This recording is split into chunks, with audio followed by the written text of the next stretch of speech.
फिर कल कर्मयोग हमने का भक्ति स्वरूप। योग और कर्म योग देखा था। ठीक है। जी जी। आज हम देखने वाले हैं राजयोग। ठीक है। जी जी। तो आज हम राजयोग देखने वाले हैं। पहले हमने 3 देख चुके हैं, ज्ञान योग, कर्म योग और भक्ति योग। ठीक है, इन तीनों को हमने पहले देखा था। आज हम राजयोग देखेंगे। तो राजयोग बेसिकली आप लोग को सुना है किस राजयोग के विषय में, क्या है राजयोग? किसी ने सुना जी है? राजयोग अर्थात, जी मैम, राजयोग अर्थात मतलब योग की सर्वोत्तम अवस्था अवस्था।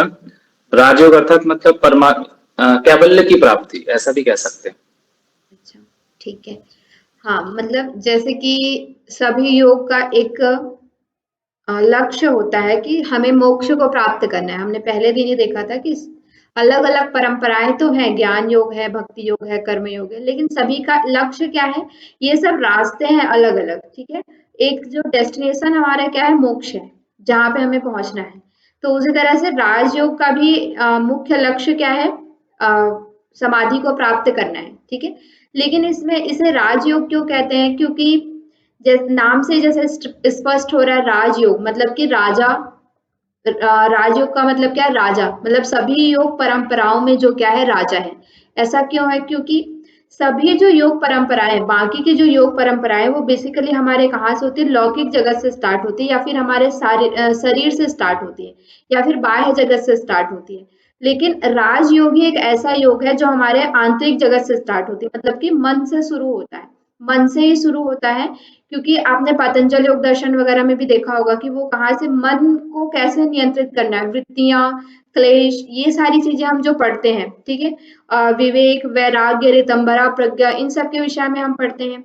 और उसमें जो अंतराएं भी दी हुई है, वो भी बेसिकली हमारे क्या है, जो अ, आंतरिक है। ठीक है। व्याधि, स्त्यान, संशय, प्रमाद, इन सब के बारे में वहां जो दिया हुआ है, वो भी क्या है, आंतरिक है।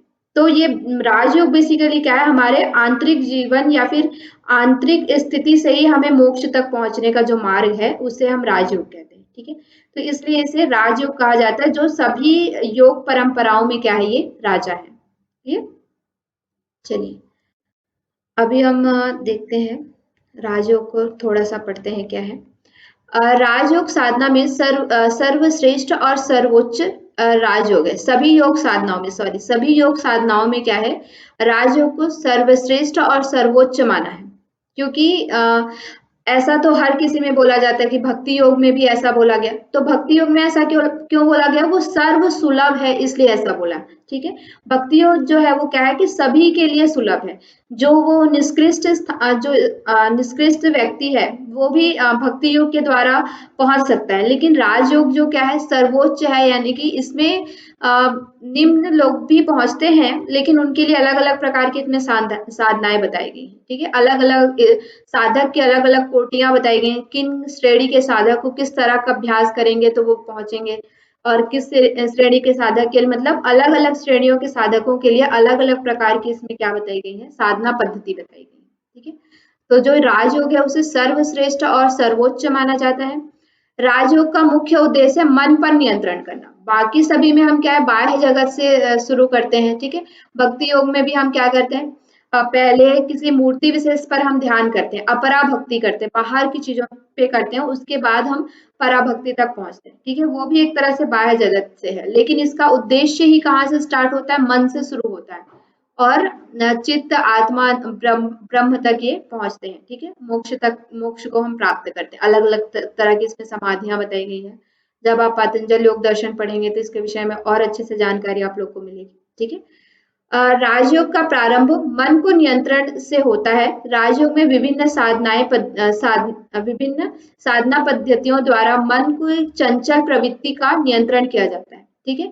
मन की जो चंचल प्रवृत्ति है, मन जो हमारा भागता रहता है, वृत्तियां उनके अंदर रहती है, अलग अलग प्रकार के क्लेश उसमें रहते हैं।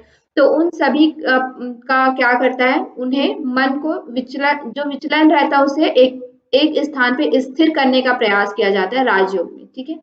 एवं मन को एकाग्र व निरोध करता है। ठीक है। चित्त की, यहाँ पे आप लोगों ने देखा होगा, पातंजलि योग दर्शन में पढ़ा होगा कि चित्त की 5 भूमियां जो है, क्षिप्त, विक्षिप्त, मूढ़, एकाग्र और निरुद्ध। तो हमारा जो विक्षिप्त भूमि में हम जो सामान्य मनुष्य जन क्या रहते हैं, विक्षिप्त भूमि में रहते हैं, उनका जो चित्त है वो विक्षिप्त भूमि में रहता है। तो वहां से वो एकाग्र और निरोध अवस्था तक पहुंचाने का जो हमारा कार्य होता है या जो हमारा मार्ग होता है वो क्या कहलाता है, राजयोग कहलाता है। ठीक है, फिर राजयोग का अर्थ और परिभाषा देखते हैं। तो राजयोग शब्द अपने अनेक उपनिषदों में प्राप्त होता है। ठीक है, राजयोग शब्द जो है उपनिषद और दर्शन में भी प्राप्त होता है, हमारे योग दर्शन में। उसमें है कदाचित योग के राजा के रूप में इसका क्या किया जाता है, प्रयोग किया जाता है। ठीक है, सभी योग परंपराएं जो हम देख रहे हैं उनमें राजा के रूप में इसका प्रयोग किया जाता है। इस प्रकार के योगों का लक्ष्य, सभी प्रकार के योगों का लक्ष्य क्या होता है, समाधि होता है, समाधि को प्राप्त करना होता है। जबकि राजयोग का साधक क्या है, सीधे मन को नियंत्रण करके क्या करता है, साधना को प्रारंभ करता है। बाकी में हम जैसे कि शुरू में ही मैंने बताया कि बाकी में क्या होता है, हम बाह्य जगत से या फिर शारीरिक, जैसे हठ योग है तो हठ योग में क्या करते हैं, शरीर को माध्यम मान करके हम राजयोग तक पहुंचते हैं। भक्ति में हम बाह्य मूर्ति, बाह्य जगत को माध्यम मान करके या सत्संग करके हम पहुंचते हैं। ठीक है, हमने जब ज्ञान योग देखा था तो ज्ञान योग में भी क्या था, अंतरंग और बहिरंग साधन था। तो उसमें भी बहिरंग साधन का पहले अभ्यास करते हैं, सम दम उपरति तितिक्षा, इन सब का अभ्यास करते हैं, उसके बाद हम पहुंचते हैं। लेकिन राजयोग में क्या होता है, मन से ही शुरू होता है। ठीक है, इसलिए इसे राजा कहा गया है, राजयोग कहा गया है। इसलिए योग मार्गों के साधनों में श्रेष्ठ होने के कारण इसे राजयोग कहते हैं। ठीक है, अब देखिए राजयोग की परिभाषा देखते हैं। योग स्वरोदय एक ग्रंथ है। ठीक है, जिसमें राजयोग की परिभाषा के विषय में बताया गया है। यथा आकाशे भ्रमण वायुर आकाश व्रजन्ते स्वयं तथा आकाशे मनोलीनम राजयोग क्रिया मतम। ठीक है, इसका अर्थ क्या है, जिस प्रकार आकाश में भ्रमण करता हुआ वायु क्या होता है, लीन रहता है, मतलब कि उसमें कोई विचलन नहीं रहता। वो जब एक जगह में जैसे भ्रमण करता है तो उस अगर वो पूर्व दिशा की ओर जा रहा है तो वो पूर्व दिशा की ओर ही निरंतर एक ही स्पीड में बढ़ता रहता है। ठीक है, लीन रहता है। उसी तरह से जो हमारा मन है जब शून्य में लीन हो जाता है या राजयोग को प्राप्त कर लेता है, जब हमारा जो मन है वो ब्रह्म में शून्य में लीन हो जाता है, तो उसी अवस्था को हम क्या कहते हैं, राजयोग कहते हैं। ठीक है, इसमें एग्जाम्पल से जैसे समझाए कि आकाश में भ्रमण करता हुआ जो वायु है वो क्या है, लीन रहता है। लीन कहने का मतलब उसमें ऐसा नहीं होता कि एक बार वही वायु का वेग बढ़ जाए और फिर से वो धीरे हो जाए, फिर से वेग बढ़ जाए, ऐसा नहीं होता है। जब एक वायु बहता है तो उसका जो वेग है वो क्या होता है, निरंतर या निश्चल भाव से वो बहता है। अगर उसका वेग अधिक है तो वो अधिक ही रहेगा, अगर उसका वेग कम है तो वो कम ही रहेगा। ठीक है, तो उसी तरह से वो निरंतर या लीन जो एक समतल भाव से वो क्या रहता है, बहता रहता है। उसी तरह से जब हमारा मन एक अवस्था में स्थिर हो जाता है, उसी में लीन हो जाता है, तो उस अवस्था को हम क्या कहते हैं, राजयोग कहते हैं। ठीक है, फिर योग शिखोपनिषद में भी राजयोग के विषय में कहा गया है। रजसो रेतसो योगाद राजयोग इति स्मृता। मतलब कि रज रूपी कुंडलिनी, जो कुंडलिनी शक्ति होती है, वो रेत रूपी शिला यानी कि जो आप देखेंगे कि जो कुंडलिनी शक्ति हमारे कहाँ रहती है, मूलाधार चक्र में रहती है। यहाँ से सुषुम्ना स्टार्ट होता है, सुषुम्ना का मार्ग स्टार्ट होता है, फिर ऊपर हमारे क्या रहता है, सहस्त्रार चक्र रहता है। ठीक है, तो जब ये कुंडलिनी है वो उठ करके या जागृत होकर के सुषुम्ना मार्ग से शिला यानी कि सहस्त्रार चक्र तक जब ये पहुंच जाता है या इन दोनों का मिलन हो जाता है, तो इसी अवस्था को हम क्या कहते हैं, राजयोग कहते हैं। ठीक है, ऐसा योग शिखोपनिषद में कहता है। ठीक है, उसके बाद राजयोग की कुछ अवस्थाएं यहाँ पे बताई गई हैं। तो राजयोग की बेसिकली 4 अवस्थाएं हैं। प्रथम कल्पित अवस्था कहते हैं। प्रथम अवस्था को क्या कहते हैं, कल्पित अवस्था। इसमें प्रथम कल्पित योगी को प्रारंभिक साधना कहा जा सकता है, जिसमें सवितर्क समाधि का अभ्यास करते हैं। ठीक है, सवितर्क समाधि, निर्वितर्क समाधि, यहाँ पे मतलब जब आप पातंजल योग दर्शन पढ़ेंगे तो वहां पे समाधि के बहुत सारे प्रकार बताए गए हैं। पहला क्या है, सवितर्क, निर्वितर्क, फिर सविचार, निर्विचार, उसके बाद क्या है, असंप्रज्ञात समाधि। ये सब जो है वो संप्रज्ञात समाधि के हैं। फिर वहां पे और भी बहुत सारे ऐसे प्रकार बताए गए हैं, उनको प्राप्त करने के बाद क्या-क्या लाभ होता है, वो सब वहाँ पे बताया गया है, ठीक है? तो एक बार जब आप पतंजल योग दर्शन पढ़ने के बाद फिर से इसे एक बार पढ़िएगा, रिवाइज़ करिएगा तो वो चीज़ें आपको और क्लियर होंगी, ठीक है? अगर आप लोगों ने पहले पढ़ा भी होगा तो थोड़ा-सा माइंड में आ रहा होगा कि क्या सवितर्क है, क्या निर्वितर्क है। तो देखिए प्रथम कल्पित अवस्था में क्या होता है, जब वो साधक जो है प्रारंभिक अवस्था में होता है सवितर्क अवस्था में, ठीक है? इस अवस्था में क्या होता है, अर्थ शब्द ज्ञान का भेद रहता है। मतलब कि सवितर्क अवस्था में जब हम देखते हैं तो वहां पे पूर्ण समाधि वो नहीं होता है, उसमें कुछ तर्क वितर्क हमारे मन में चलता रहता है, ठीक है? फिर उसके बाद मधुभूमिक अवस्था होती है, दूसरी अवस्था, जिसमें क्या होता है थोड़ा उच्च कोटि का होता है। इसमें क्या होता है, निर्वितर्क समाधि होती है, ठीक है? पहली जो अवस्था है वो सवितर्क की होती है, दूसरी जो अवस्था निर्वितर्क। यहाँ पे जो शब्द अर्थ और ज्ञान का भेद जो है वो कम हो जाता है, ठीक है, या फिर समाप्त हो जाता है, और उस अवस्था को हम क्या कहते हैं, निर्वितर्क समाधि कहते हैं। मतलब सवितर्क जो है वो क्या है, स्थूल समाधि है एक तरह से, जिसमें कि हम बाहर की जो चीजें होती हैं, मान लीजिए आप, हम समाधि का मतलब क्या होता है कि किसी एक अवस्था में हम अपने मन को लगाते हैं, ठीक है? उस अवस्था में जब आप पूरी तरह से लीन हो जाते हैं तो वो क्या होता है, समाधि होता है। तो जब सवितर्क समाधि होता है तो उस अवस्था में भी क्या होता है, जैसे कि आप किसी मूर्ति पर ध्यान लगा रहे हैं, तो मूर्ति पर आप उस पे ध्यान लगा रहे हैं, लग भी गया है आपका ध्यान, फिर भी उनके बाहरी जो मूर्ति का रहता है, मूर्ति के जो हाथ कितने हैं, पैर कितने हैं, या फिर वो उसने कौन से कपड़े पहने, उन मूर्ति ने, उनने मुकुट पहना है या नहीं, इन सब के जो अर्थ ज्ञान, इन सब का भी भान आपको यहाँ पे रहता है। सवितर्क समाधि में इन सब का भी भान उनको रहता है, ठीक है? मतलब कि एक उस अवस्था में तो आप लीन हो गए हैं, लेकिन फिर भी उनका जो बाहरी आवरण है, उन सब में क्या-क्या भिन्नताएं हैं, उनका नाक कैसा है, उनका हाथ कैसा है, उनका पैर कैसा है, उन सब में जो भिन्नता रहती है, उन सब में आपको क्या रहता है, एक तरह से उनका भी भान आपको रहता है, उनके तर्क वितर्क का भान आपको रहता है, ठीक है? लेकिन जब आप निर्वितर्क में पहुंचते हैं तो उनका जो बाहरी आवरण का भान आपको नहीं रहेगा। मतलब कि उनने कौन से कपड़े पहने हैं, क्या पहने हैं, ठीक है, कितने उनके पैर हैं, कितने उनके हाथ हैं, ये सारी चीजों का जो भान है वो इस अवस्था में क्या हो जाता है, विलुप्त हो जाता है, ठीक है? फिर आपका क्या है, मधुप्रीतिक भूमि होती है या मधुप्रीतिक अवस्था। तो इस अवस्था में क्या होता है, विचारानुगत समाधि होती है, ठीक है? अभ्यास करते हैं तथा आनंदानुगत अवस्था में रहते हैं, ठीक है? मतलब कि इसमें सवितर्क समाधि जब आप पढ़ते हैं पातंजल योग दर्शन में, तो वहां पे 4 तरह की समाधि आती है। पहले तो सवितर्क, निर्वितर्क, सॉरी,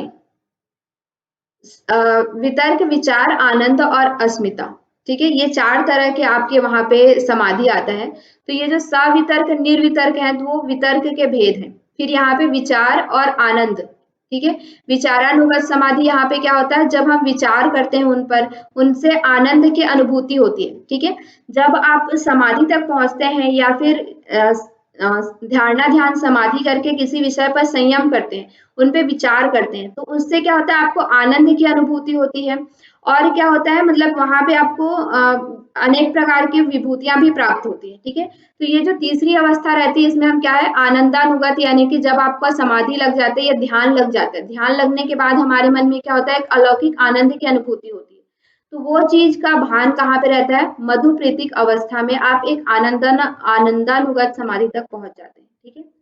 फिर क्या है, अतिक्रांति भावनीय अवस्था में क्या होता है, अतिक्रांति भावनीय योगी अस्मितानुगत समाधि सिद्ध होते हैं तथा इसमें ऋतंभरा प्रज्ञा प्राप्त होता है, ठीक है?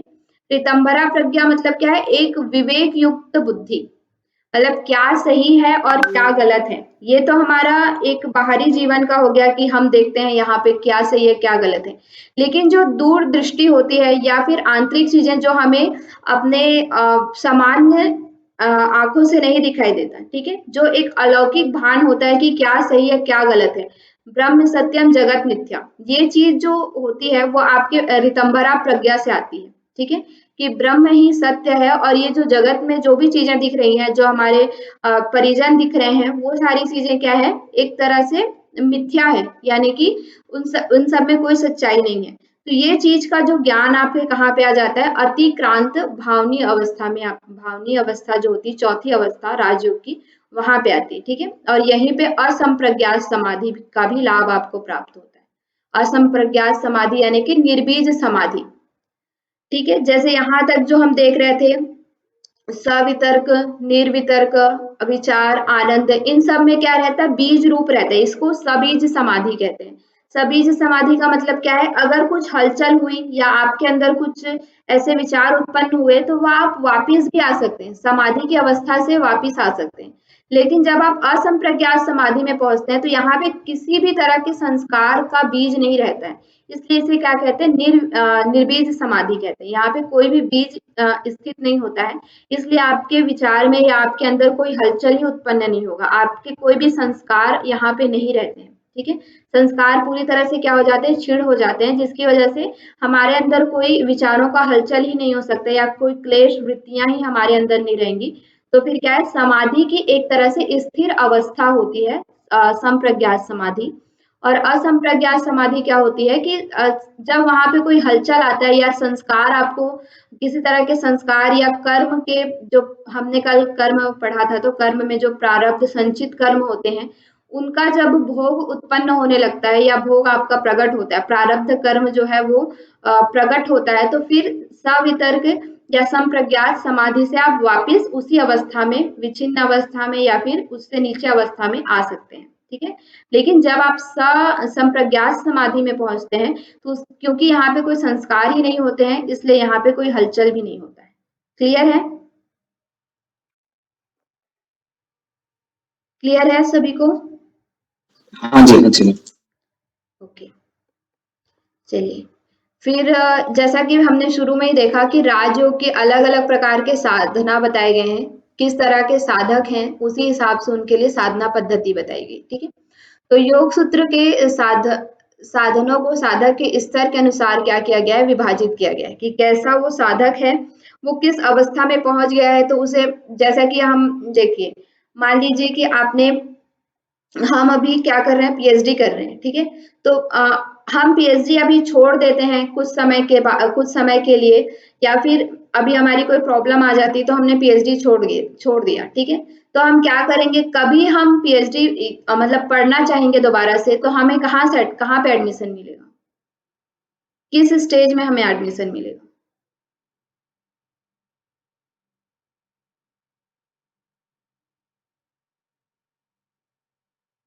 बताइए। कोर्स वर्क कंप्लीट हो गया होगा ना, यूजीसी के अकॉर्डिंग कोर्स वर्क के बाद की जो आगे का स्तर है वहां से प्रारंभ होगा। मतलब पीएचडी में ही होगा ना, पहली कक्षा में थोड़ी ना होगा, पहली कक्षा में एडमिशन लेंगे क्या? हाँ, पीएचडी में ही होगा, पीएचडी में ही होगा, मतलब पहले में नहीं होगा जी। तो मतलब क्या है कि राजयोग की भी यही होता है कि एक अलग, जब वो उस श्रेणी में पहुंच गया है तो उसके बाद से उसे शुरू से स्टार्ट करने की आवश्यकता नहीं होती।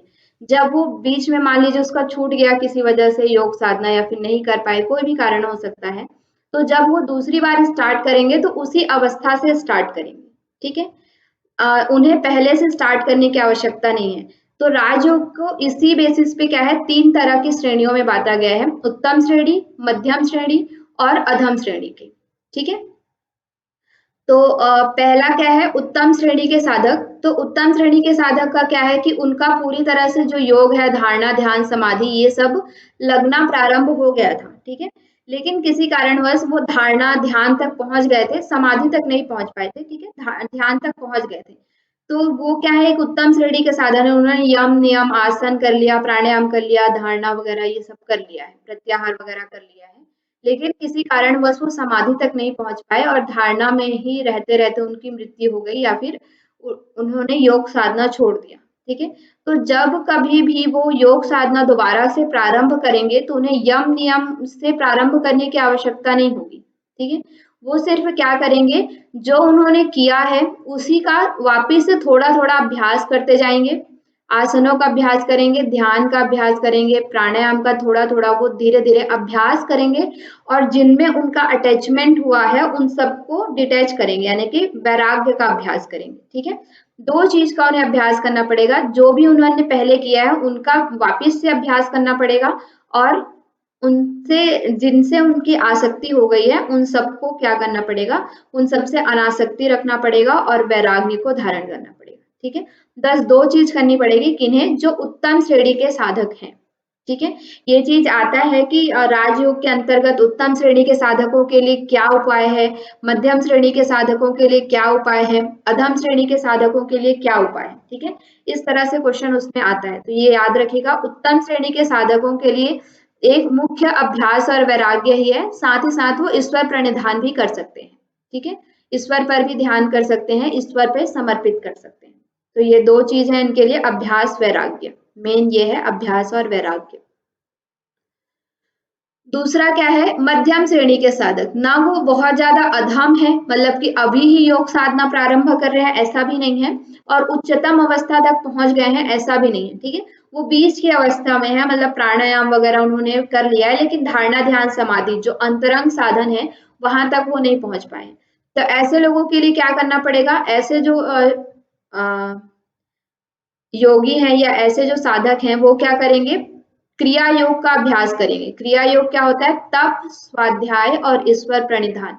दूसरे अध्याय में हमारा आता है क्रिया योग, तप, स्वाध्याय और ईश्वर प्रणिधान। उसमें आता है ना, तप, स्वाध्याय, ईश्वर प्रणिधान के बाद दूसरा जो उसका सूत्र है उसमें बताता है कि समाधि भावनार्थ से क्लेश तनु करणार्थ, मतलब कि समाधि भाव उत्पन्न होता है जब आप तप, स्वाध्याय और ईश्वर प्रणिधान करते हैं, तो उससे क्या उत्पन्न होता है, समाधि का भाव उत्पन्न होता है, ठीक है। मतलब आप समाधि तक पहुंचते हैं। और दूसरा उसका क्या लाभ है, क्लेश तनु करणार्थ से, मतलब कि क्लेश जो होते हैं हमारे पंच क्लेश, अविद्या, अस्मिता, राग, द्वेष और अभिनिवेश निवेश, ये जो पंच क्लेश हैं उनका भी तनु होता है, तनु यानी कि कम होता है, ठीक है। तो क्रिया योग में भी क्या होता है, समाधि के लाभ बताए गए हैं। और यहाँ पे 3 चीजें मध्यम श्रेणी के साधकों के लिए क्या है, तप, स्वाध्याय और ईश्वर प्रणिधान करना चाहिए, ठीक है।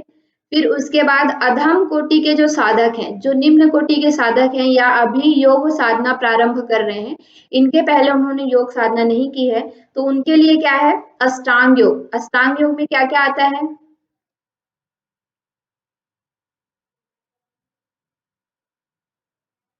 अष्टांग योग में क्या आता है, किसी को भी नहीं पता? Am I audible? एक बार फिर से बोलेंगे, आवाज ब्रेक हो रही थी। अच्छा, सॉरी। अष्टांग योग में क्या आता है, किसे कहते हैं अष्टांग योग? यही अष्टांग योग में मैम यम, नियम, आसन, प्राणायाम, प्रत्याहार, आसन, धारणा, ध्यान, प्राणायाम, समाधि प्रत्याहार, है। धारणा, ध्यान, समाधि। ठीक है। 3 चीज आते हैं हमारे, यम, सॉरी 8 चीज आते हैं, उसके 8 लिम्स कहे जाते हैं, यम, नियम, आसन, प्राणायाम, प्रत्याहार, धारणा, ध्यान, समाधि, ठीक है। तो जो अधम कोटि के साधक हैं वो क्या है, शुरू से उन्हें स्टार्ट करना पड़ेगा, यम नियम से उन्हें स्टार्ट करना पड़ेगा। यम से स्टार्ट करेंगे, फिर नियम करेंगे, फिर आसन पे जाएंगे, आसन के बाद प्राणायाम, प्रत्याहार, धारणा, ध्यान, समाधि, ऐसे एक एक स्टेज बढ़ते हुए वो क्या करेंगे, समाधि तक पहुंचेंगे, ठीक है। समझ में आ गया राजयोग? राजयोग के जो मेन, इसको आपको याद रखना है कि क्या है राजयोग और उसके कितने प्रकार के साधक होते हैं, उनमें कौन कौन से साधना पद्धति की जाती है, ठीक है। बाकी राजयोग के विषय में पातंजल योग दर्शन में आप और अच्छे से पढ़ेंगे, उनके डिटेल्ड क्या क्या हैं, और तो वो आपको और क्लियर होगा वहां पे, ठीक है। क्लियर? जी जी जी, हाँ जी। नेक्स्ट हम देखते हैं हठ योग। जैसा कि राजयोग हमने देखा उसी तरह से हठ योग होता है। राजयोग में क्या है कि मन को मतलब साधन मार करके हम क्या करते हैं, समाधि तक पहुंचते हैं, या हमारा जो जीवन का मुख्य लक्ष्य होता है, मनुष्य जीवन का जो मुख्य लक्ष्य होता है वहां तक हम पहुंचते हैं, ठीक है। लेकिन हठ योग में क्या होता है, शरीर को साधन मान करके, ठीक है, शरीर को साधन मान करके हम क्या पहुंचते हैं, मुख्य लक्ष्य तक पहुंचते हैं। हमारा जो मुख्य लक्ष्य है मोक्ष या राजयोग या समाधि, उस तक हम किसे साधन मानकर पहुंचते हैं, शरीर को साधन मानकर, ठीक है। योग विद्या के विविध आयामों में हठ योग का अपरिहार्य स्थान है, क्योंकि अभी के जो लोग हैं, हम जो लोग हैं वो राजयोग का साधना हम नहीं कर सकते, क्योंकि हमारी मानसिक स्थिति है ऐसी नहीं है कि हम मन को ही साधन मान करके राजयोग तक पहुंचे, ऐसे हमारी स्थिति नहीं है। तो इसलिए हठ योग का भी अपना स्थान क्या है, अपरिहार्य यानी कि मुख्य है, ठीक है। कहा जाता है कि हठ योग और तंत्र योग जो है, की विद्या का निकट संबंध है, क्योंकि दोनों विद्याओं का प्रतिपादन या दोनों विद्याओं के प्रणेता कौन है? आदि योगी है, ठीक है। और जो हठ योग का हठ योग तंत्र विद्या से या तंत्र योग से ही निकला हुआ है, ऐसा भी कहा जाता है, ठीक है। इसलिए दोनों का निकट का संबंध है, क्योंकि भगवान शिव ने ही दोनों तंत्र को क्या किया, उनके प्रणेता हैं, इसलिए ऐसा कहा जाता है। और इसका कब है? 14वीं और 15वीं शताब्दी में ही हठ योग और तंत्र योग के विषय में क्या है, मतलब इनके विषय में लिखा गया, इनको संकलन किया गया। आप देखेंगे जो भी हठ योगिक ग्रंथ है, हठ प्रदीपिका, घेरन संहिता, इन सब का जो रचना काल है वो आपको 14वीं से 15वीं शताब्दी, 16वीं शताब्दी यहीं तक में आपको मिलेगा, ठीक है। तो इसका समय काल जो है हठ योग का वो क्या है, 14 से 15 शताब्दी के अंतर्गत है। फिर हठ योग की उत्पत्ति इन्होंने की है या उनके प्रणेता कौन है, तो इसके लिए हठ प्रदीपिका के पहले सूत्र में ही, पहले अध्याय के पहले श्लोक में कहा जाता है, श्री आदिनाथाय नमस्तु तस्मै येनोपदिष्टा हठ योग विद्या, ठीक है। मतलब कि क्या है, आदिनाथ को मैं प्रणाम करके या आदिनाथ को नमस्कार करके नमस्कार करता हूँ, जिन्होंने इस हठ योग विद्या को क्या किया, दिया है या उसका प्रतिपादन किया है, ठीक है। तो इसमें कहा जाता है कि हठ योग के प्रणेता या हठ योग को लिखने वाले या हठ योग को बताने वाले कौन है, आदिनाथ है। इसमें आगे भी कई कई जगहों पे मिलता है या कई कई ग्रंथों में मिलता है कि ये शिव और पार्वती जी का संवाद है। तो जो भी हठ योग की विद्याएं हैं वो शिव जी ने, आदिनाथ ने पार्वती जी को दिया है, ठीक है। पार्वती को उनकी शिक्षा दी है। जैसे कि आप योग बीज पढ़ेंगे तो वो पूरा प्रश्नोत्तरी संवाद है, पार्वती और माता पार्वती और शिव जी का, जिसमें उन्होंने अलग अलग तरह के प्रश्न पूछे हैं, योग विषयक प्रश्न, और उनका उत्तर शिव जी ने दिया है, ठीक है। तो ये जो भी हठ योग ग्रंथ है वो क्या है, आदिनाथ जी के द्वारा लिखा हुआ है। उनकी उत्पत्ति कैसे हुई है, आदिनाथ के श्रीमुख से हुई है। चलिए अब इसके अर्थ के विषय में देखते हैं। तो अर्थ क्या होता है हठ योग का, कि ह और ठ दो भिन्न वर्गों से मिलने से हठ शब्द की उत्पत्ति हुई है, ठीक है। ह और ठ दो शब्द से मिल करके क्या है, हठ योग की उत्पत्ति हुई है। जहां पे ह का मतलब क्या होता है, सूर्य, ये क्वेश्चन आता है, ठीक है।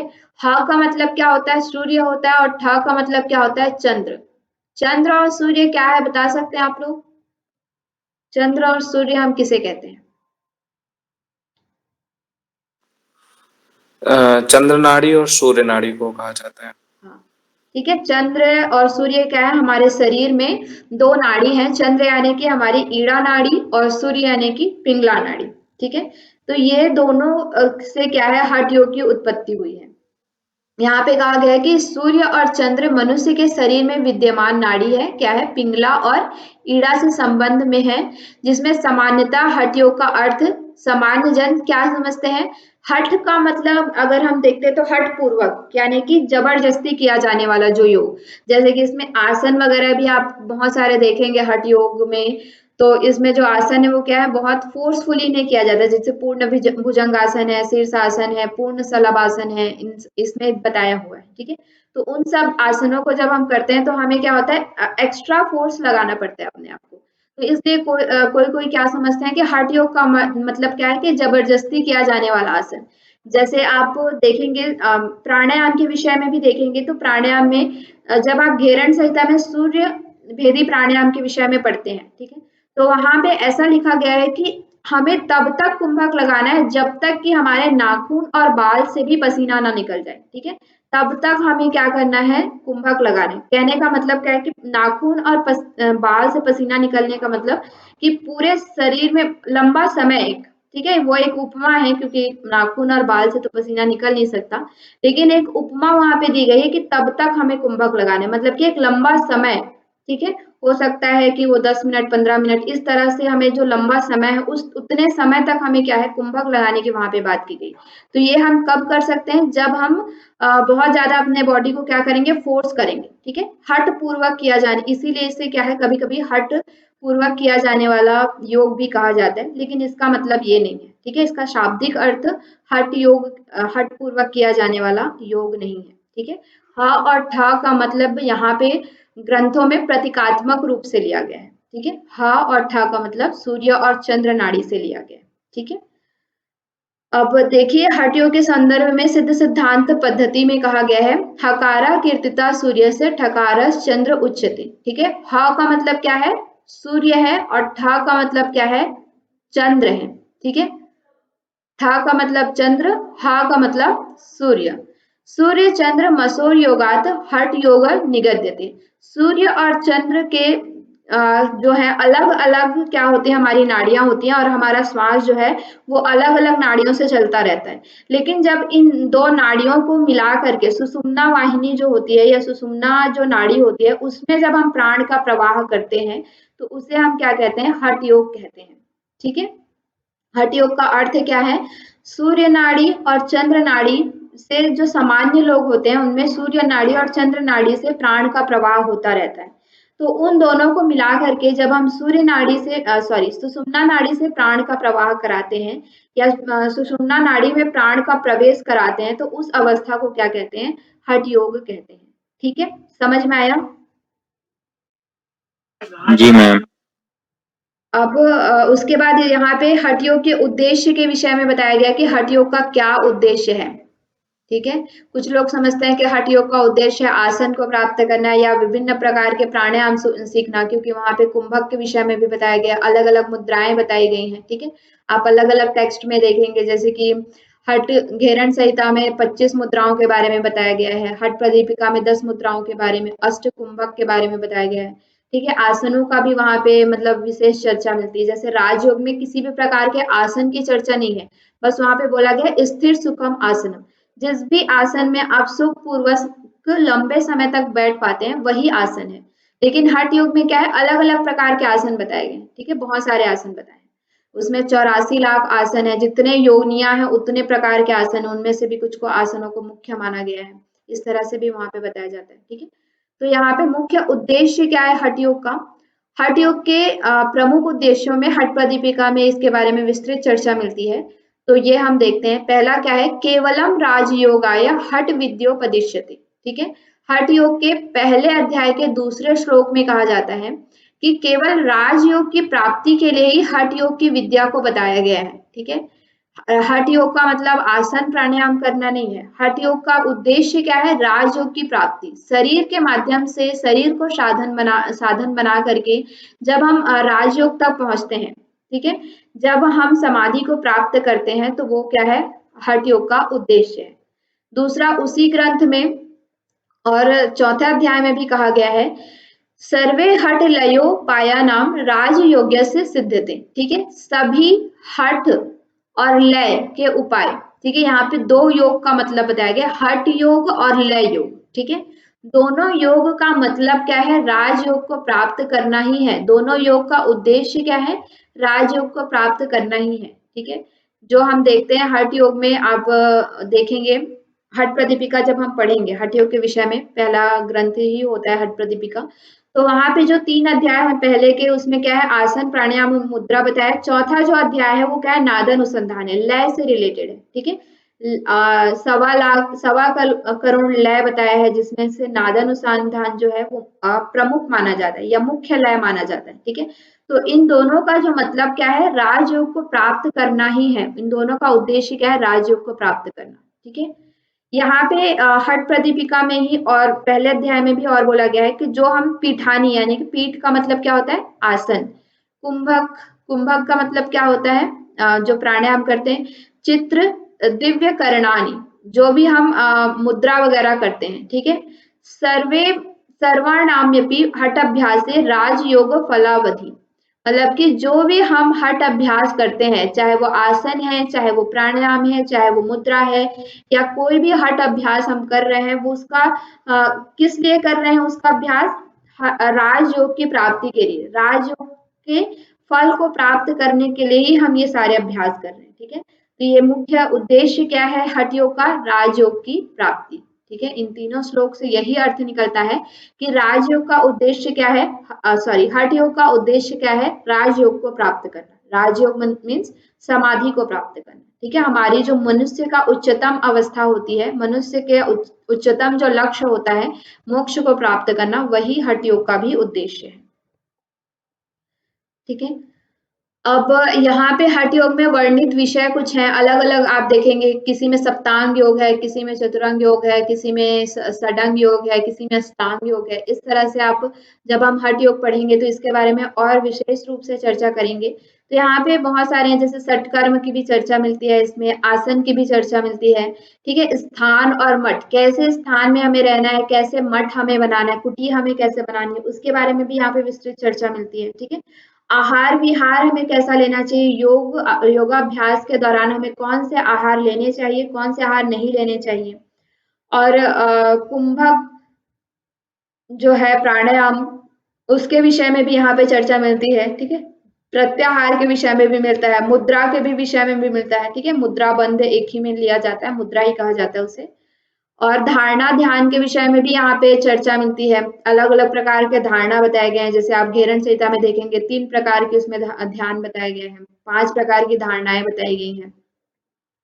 नादानुसंधान के विषय में मिलता है, समाधि के विषय में यहाँ पे चर्चा मिलती है, ठीक है। यहाँ पे भी घेरन संहिता में यहाँ पे 6 प्रकार की समाधि बताई है कि क्या किस किस तरह की समाधि होती है, हम उसे कौन कौन से साधनों से प्राप्त कर सकते हैं, ठीक है। तो ये सब यहाँ पे बहुत ही विस्तृत चर्चा मिलती है। जब हम हठ योग, इसका एक यूनिट ये है आपके सिलेबस में, 5वां यूनिट जो है उसमें आपके 8 टेक्स्ट हैं, हठ प्रदीपिका, घेरन संहिता, वशिष्ठ संहिता, शिव संहिता, हठ रत्नावली, योग बीज और गोरक्ष संहिता, और एक क्या रह गया, एक और कोई टेक्स्ट है, मैं भूल रही हूँ, सिद्ध सिद्धांत पद्धति, यस सॉरी, सिद्ध सिद्धांत पद्धति। ये 8 जो टेक्स्ट हैं आपके, वो हठ योग के अंतर्गत हैं। इन सभी के विषय में आपको पढ़ना पड़ेगा, ठीक है। तो जब हम हठ योग पढ़ेंगे तो उस समय और ये सारी चीजें क्लियर हो जाएंगी। यहाँ पे क्योंकि आपके फर्स्ट यूनिट में है, तो एक शॉर्ट नोट की तरह आप इसको समझ लिए, ठीक है। क्लियर है हठ योग?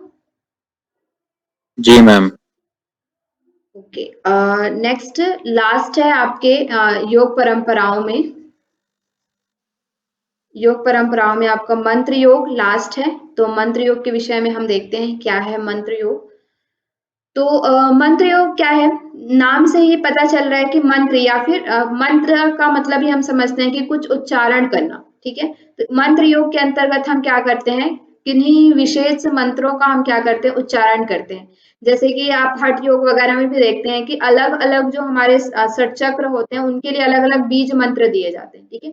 यम रम लम, ये सब भी क्या है, मंत्र है। जब हम उन चक्रों का ध्यान करते हैं तो उसी तरह से मंत्र का उच्चारण करते हैं। तो मंत्र क्या कर देता है, जब हमारे ध्यान के प्रभाव को और क्या कर देता है, वो बढ़ा देता है। जैसे हम एम्पलीफाई कर देते हैं, एम्पलीफायर आप लोगों ने देखा होगा ना। तो उसमें क्या होता है, जब हम उसमें कोई वॉइस जाता है तो वो क्या हो जाता है, जब एम्पलीफायर हम लगाते हैं तो उसका जो वॉइस की इंटेंसिटी जो होती है वो बढ़ जाती है। तो उसी तरह से मंत्र में जब हम करते हैं तो क्या होता है कि मंत्र के साथ हम कुछ चीज करते हैं तो उसकी जो इंटेंसिटी होती है वो क्या हो जाती है, बढ़ जाती है। तो यही है मंत्र योग बेसिकली, ठीक है। अब इसके बारे में हम देखते हैं क्या है। मंत्र एक ऐसा सूक्ष्म और महत्वपूर्ण तत्व है जो प्रत्यक्ष के साथ अप्रत्यक्ष क्रिया प्रणाली को भी क्या करता है, प्रभावित करता है, ठीक है। जो हमें दिख रहा है और जो नहीं दिख रहा है, उन दोनों को ही ये क्या करता है, प्रभावित करता है। दूसरा क्या है, प्राचीन ग्रंथ, वेद, उपनिषद आदि मानव विकास के विशेष उपलब्धियों की प्राप्ति हेतु अनेक प्रकार के मंत्रों का वर्णन किया गया, ठीक है। हम उसमें अनेकानेक, अगर आपको धन प्राप्त करना है तो उसके अलग मंत्र है, लक्ष्मी वगैरह प्राप्त करना है तो, ज्ञान प्राप्त करना है तो अलग मंत्र है, ठीक है। पुत्र प्राप्त करना है तो अलग तरह से साधना है। मतलब कि किस तरह के आपको विकास चाहिए, क्या क्या उपलब्धियां आपको चाहिए, राज्य चाहिए, प्रजा सुखी हूँ ऐसा चाहिए, तो हर तरह से वहां पे क्या है, वेदों में या उपनिषदों में, ग्रंथों में अलग अलग तरह के मंत्रों का वहां पे उल्लेख मिलता है, ठीक है। फिर क्या है, मंत्र वही है जिसमें मानसिक एकाग्रता एवं निष्ठा का समुचित समावेश हो, ठीक है। जिसमें हम, ऐसा नहीं है कि मंत्र हम बोल रहे हैं और हमारा मन कहीं और विचलित है या मन कहीं और भाग रहे हैं, तो उससे आपका मंत्र का प्रभाव आपको नहीं मिलेगा, ठीक है।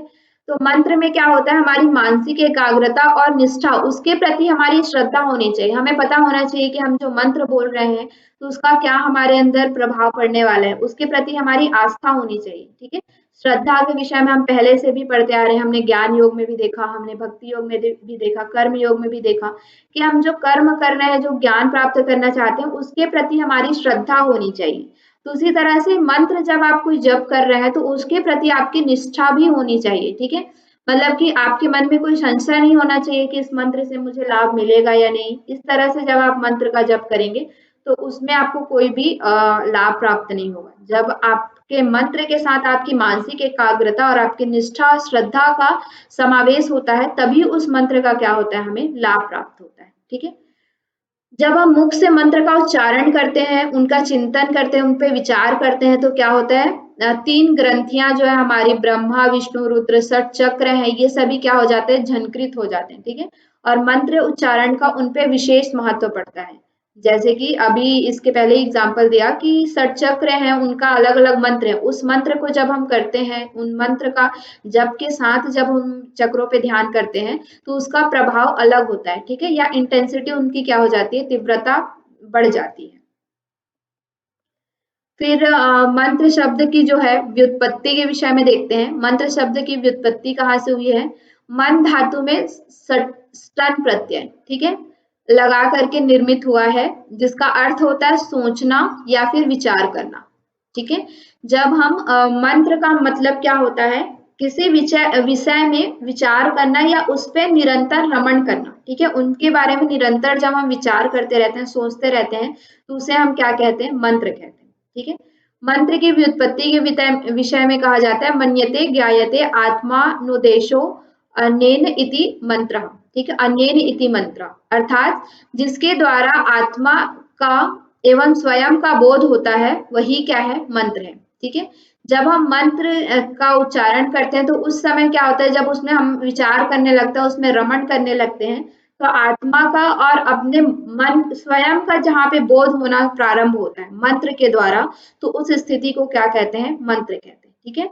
नेक्स्ट इसमें कहा गया है, मन्नात् त्रायते इति मंत्र, मतलब कि मन के द्वारा या फिर मनन के द्वारा, ठीक है।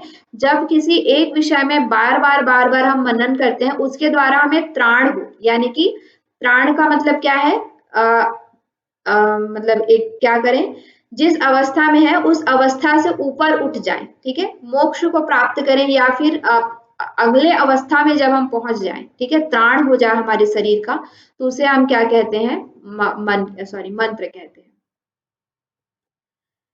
नेक्स्ट इसके परिभाषा के विषय में यहाँ पे बताया गया है, मंत्र की परिभाषा के विषय में। तो इसमें कहते हैं, मनते विचार्य आत्मदेशा नाम येन सा मंत्र, ठीक है, अर्थात जिसके माध्यम से आत्म जगत का विचार किया जाए, वही क्या है, मंत्र है। जैसा कि इस मंत्र के विषय में हम लोगों ने एक बार और मैंने आप लोग को बताया था कि पातंजल योग दर्शन में भी कहा है कि हम समाधि किसके किसके द्वारा प्राप्त कर सकते हैं, उसके लिए 5 साधन वहां पे बताए गए, ठीक है। जन्म, औषधि, मंत्र, तप और समाधि जय सिद्धया, ठीक है। सिद्धि हम 5 तरह से प्राप्त कर सकते हैं, मंत्र से भी प्राप्त कर सकते हैं, तप से भी, जन्म से, औषधि, कोई औषधि भी अगर आप सेवन करते हैं, ठीक है, उसके विषय में भी चर्चा मिलती है कि इस तरह से आप औषधि का सेवन करेंगे तो आपको ब्रह्म को प्राप्त कर लिया ऐसा अनुभव होगा, ठीक है। तो वो औषधि के द्वारा भी आप मतलब कि सिद्धि को प्राप्त कर सकते हैं। तो इसमें एक नाम मंत्र का भी आता है, ठीक है। तो मंत्र के द्वारा भी हम सिद्धि को प्राप्त कर सकते हैं, मतलब आत्म जगत का जहाँ पे हम विचार करते हैं मंत्र के द्वारा, तो उसे हम क्या कहते हैं, मंत्र कहते हैं, ठीक है। मन्यते सत्क्रियन्ते परम पदे स्थिता आत्मना वा यक्षादिशार सन देवता अनन्नम इति मंत्र, ठीक है। मतलब क्या है, जिसके द्वारा परम पद में अवस्थित आत्माओं का अथवा एक आदि देव के का सम्मान सत्कार किया जाए, ठीक है। मतलब कि क्या है, मंत्र हम कब बोलते हैं, जब किसी कोई पूजा कर रहे होते हैं हम, या फिर किसी विशेष स्थान पे रहते हैं, या फिर किसी विशेष कुछ कार्य कर रहे होते हैं, मतलब कि क्या है, उनका सम्मान या सत्कार करने के लिए। कोई अतिथि आते हैं, जैसे स्कूल कॉलेजेस वगैरह में क्या होता है, अतिथि आते हैं तो उनके स्वागत के लिए उनसे दीप प्रज्वलित कराया जाता है, ठीक है। मतलब उनका सम्मान या सत्कार करने के लिए भी हम क्या बोलते हैं, मंत्र बोलते हैं। तो ये इससे भी मंत्र को निरूपण किया गया, ठीक है। किसी आत्मा में अवस्थित कोई परम पद है या फिर ब्रह्म है या फिर कोई भी देव है, उनका सम्मान या सत्कार करने के लिए भी हम क्या करते हैं, मंत्र जपते हैं या मंत्र बोलते हैं, ठीक है। हाँ, चलिए यहाँ पे मंत्र के भेद के विषय में बताया गया है। मंत्र के अलग अलग भेद हैं। ये वैसे इतना इम्पोर्टेंट नहीं है, लेकिन आप लोग के नॉलेज के लिए मैंने इसको यहाँ पे रखा है। ठीक है, तो इसको आप लोग बस एक बार देख लीजिएगा। इसके विषय में अगर आप लोग को पढ़ना है तो मैं भेज दूंगी कि क्या है। बाकी ये इतना इम्पोर्टेंट आपके लिए नहीं है।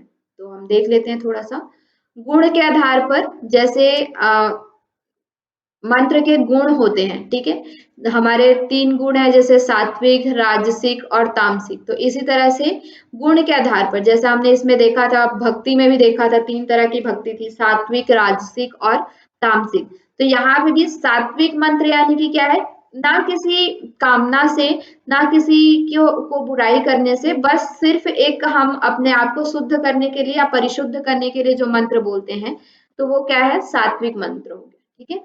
राजसिक मंत्र मतलब क्या हुआ कि किसी तरह के मतलब हमें कोई कामना है, कोई चीज हम प्राप्त करना चाहते हैं, उसके लिए हम मंत्र का उच्चारण कर रहे हैं। तो ये क्या हो गया, कोई कामना से किया जाने वाला कार्य, ये कामना से बोला जाने वाला मंत्र क्या हो गया, राजसिक मंत्र हो गया। ठीक है। तामसिक मंत्र क्या हुआ, तामसिक मंत्र में होता है कि हम किसी की बुराई करने के लिए या किसी को बुरा करने के लिए कोई मंत्र का उच्चारण करते हैं, कोई ऐसा अनुष्ठान करते हैं जिसमें हम किसी का बुरा चाह रहे हैं। ठीक है, तो ये हमारे किसके अंतर्गत आता है, तामसिक मंत्र के अंतर्गत आता है। फिर शास्त्रीय पद्धति में जो वैदिक और पौराणिक मंत्र हैं, यानी कि वेद और पुराण में जो मंत्र हैं उनको वैदिक और पौराणिक मंत्र कहते हैं।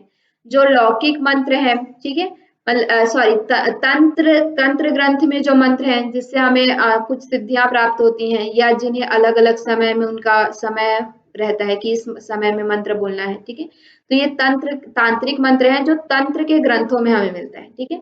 लौकिक मंत्र यानी कि जो सामान्य जगत में या नॉर्मली हम जो यूज करते हैं, जो वेदों से भी नहीं रहते हैं और जो तंत्र से भी नहीं रहते हैं, उन्हें हम क्या कहते हैं, लौकिक मंत्र कहते हैं। ठीक है। और साबर डाबर मंत्र किसे कहते हैं, साबर डाबर मंत्र मतलब बेसिकली जिसमें जिनका कोई ऐसा मतलब कि समुचित कोई हमें अर्थ पता नहीं चलता है। ठीक है, उनको हम क्या कहते हैं, साबर डाबर मंत्र कहते हैं। फिर उसके बाद जो आपका लिंग भेद के अनुसार रहता है, लिंग भेद के अनुसार में क्या होता है, पुरुष मंत्र यानी कि क्या होता है, जैसे कि हर मंत्र के एक देवता है। जैसे गायत्री मंत्र के देवता कौन है, सविता देवता है। ठीक है, तो हर मंत्र के एक देवता है, तो उन जिस मंत्र के देवता पुरुष देव कोई होता है, ठीक है, तो उसे हम क्या कहते हैं, पुरुष मंत्र कहते हैं। जिस मंत्र के देवता जो है वो स्त्री होती है, या देवी जो है, जिस मंत्र की अधिष्ठाता जो है वो स्त्री देवी होती हैं, तो उन्हें स्त्री मंत्र कहते हैं। और जिस मंत्र में या तो कोई ऐसे देव नहीं रहते हैं, या फिर उनके जो देव हैं उन नपुंसक यानी कि उनमें कोई लिंग नहीं होता, तो उसे हम क्या कहते हैं, नपुंसक मंत्र कहते हैं। ठीक है। फिर यहाँ पे अक्षर भेद से होता है पिंड, यानी कि एक अक्षर का जो मंत्र होता है, जैसे ओम है, या फिर बीज मंत्र हम देखते हैं वो सब। कर्तरी यानी कि 2 मंत्र, 2 अक्षर का जो मंत्र होता है। ठीक है। बीज मंत्र यानी कि किसी विशेष चीज के लिए हम करते हैं, जैसे 6 चक्रों का बीज मंत्र होता है, अलग अलग बीज मंत्र होते हैं, तो उनके लिए क्या होता है, किसी विशेष कार्य के लिए या विशेष स्थान के लिए जो हम रखते हैं, तो उसे बीज मंत्र कहते हैं। ठीक है। माला यानी कि जिस मंत्र को लेकर के हम माला जपते हैं, लाइक ये क्या होता है, 20 से अधिक वर्ड के जो मंत्र होते हैं, जैसे गायत्री मंत्र है, गायत्री मंत्र में क्या है, 24 वर्ण है। ठीक है, ये 20 से अधिक है, और इससे गायत्री मंत्र से हम माला भी जपते हैं, तो ये क्या है, माला मंत्र इसे कहा जाता है। ठीक है, अक्षर भेद के अकॉर्डिंग। सिद्ध, साक्ष, सुसिद्ध और अरि मंत्र मतलब क्या होता है,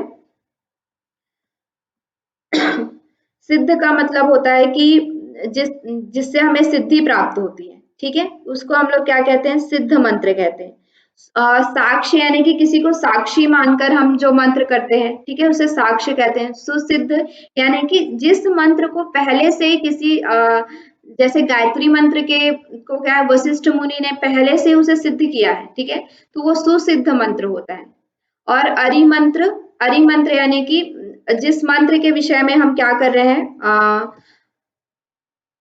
कैसे कहें, जैसे कि सुसिद्ध के विषय में, सुसिद्ध क्या है, किसी एक किसी एक ऋषि ने उसको किया है। अरि मंत्र यानी कि उस पर और लोगों ने, बहुत सारे जो सिद्ध पुरुष हैं, उन्होंने क्या किया है, उस पर रिसर्च किया, एक तरह से उसको सिद्ध करने का प्रयास किया है। ठीक है, तो उसे हम क्या कहते हैं, अरि मंत्र कहते हैं। क्लियर है।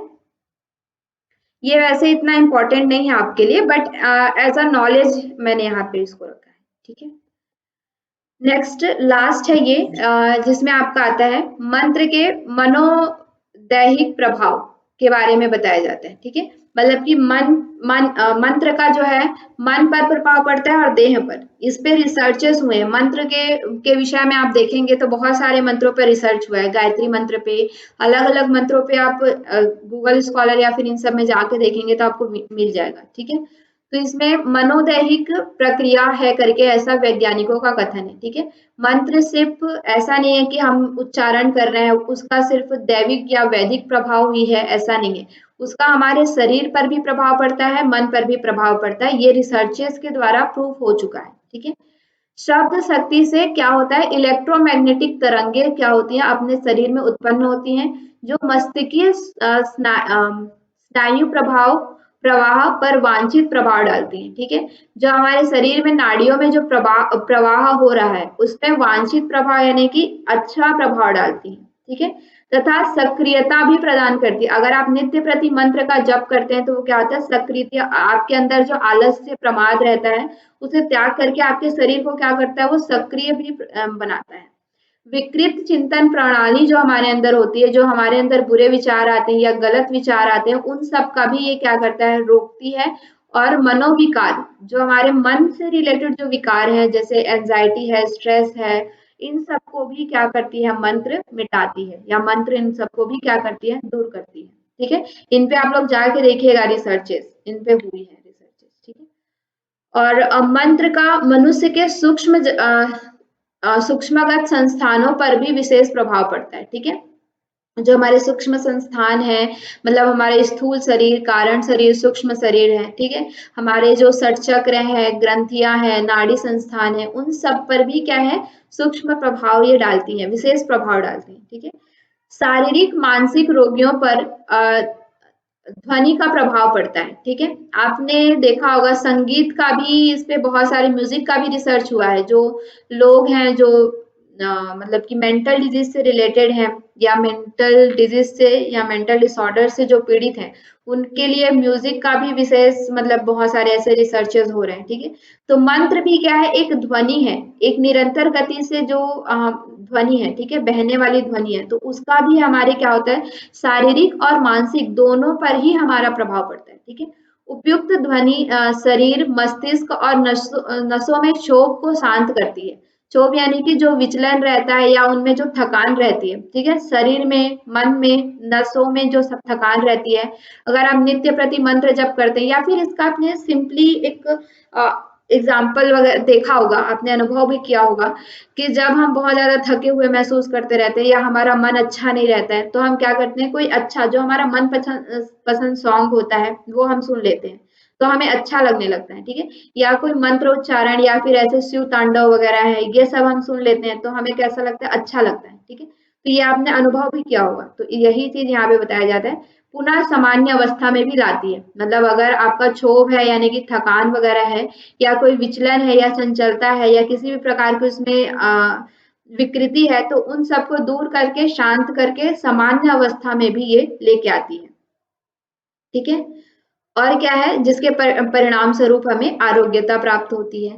फिर क्या है, अतः उपयोग ध्वनि आवृत्ति मंत्र से जप से मस्तिष्क के सूक्ष्म केंद्र स्नायु तंत्र कंपित किए जाते हैं, जिसके फलस्वरूप सूक्ष्म केंद्र में क्रियाशीलता उत्पन्न होती है, और मन के न्यूरोफिजियोलॉजिकल प्रभाव पर भी क्या होता है, अध्ययन किया जाता है। ठीक है, जो न्यूरोफिजियोलॉजिकल, हमारा न्यूरो यानी कि ब्रेन, फिजियोलॉजिकल मतलब कि हमारे जो बॉडी से रिलेटेड जो भी पर भी इसके बहुत सारे प्रभाव को देखा गया है, इस पे अध्ययन हो चुके हैं। ठीक है, तो ये हमारा क्या है, मंत्र योग का मनोदैहिक प्रभाव है। यहाँ से क्वेश्चन आता है, क्योंकि इन सब पे अभी रिसेंट रिसर्चेस हो रहे हैं। ठीक है, मंत्र पे, षटचक्र पे, इन सब पे रिसेंट जो रिसर्चेस हो रहे हैं, तो यहाँ से क्वेश्चन आता है, तो इसको आप लोग थोड़ा सा और इनके विषय में पढ़िएगा। क्लियर है आज? जी मैम। ओके, और कोई क्वेश्चन आप